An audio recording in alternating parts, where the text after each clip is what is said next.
Pope Francis is no more. He passed away at the Vatican on Monday morning at the age of 88. His death has once again raised interest in the process that leads to the election of a pope. The Pope, leader of the Catholic Church and Bishop of Rome, is elected through a centuries-old process known as the Papal Conclave.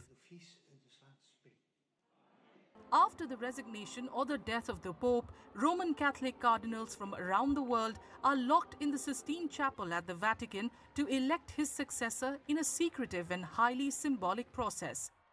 Only cardinals below the age of 80 are eligible to vote in the process. Whenever there is a vacancy for the papacy or the position of the Pope, immediately an electoral college is convened. The vacancy can arise if the Pope resigns or passes away. There is actually no third reason.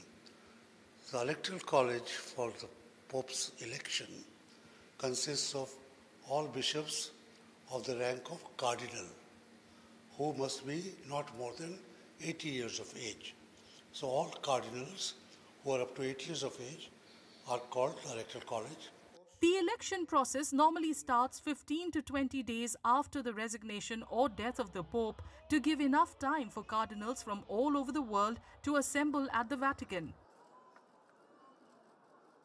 As soon as there is a vacancy, they are convened, they come to Rome, they enter a big hall, say a prayer, and then through several rounds they decide who will be elected.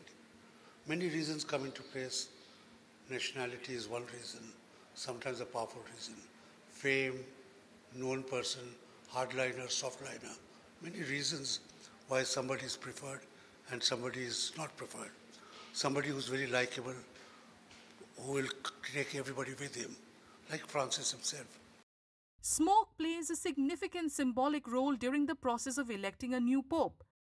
After each round of voting, the ballots are burned in a specially designed stove in the Sistine Chapel. If no one has received the required 2/3 majority of votes, the ballots are burned along with chemicals that produce black smoke. Once a cardinal has received the necessary votes, the ballots are burned again. This time, the chemicals used in the burning process produce white smoke.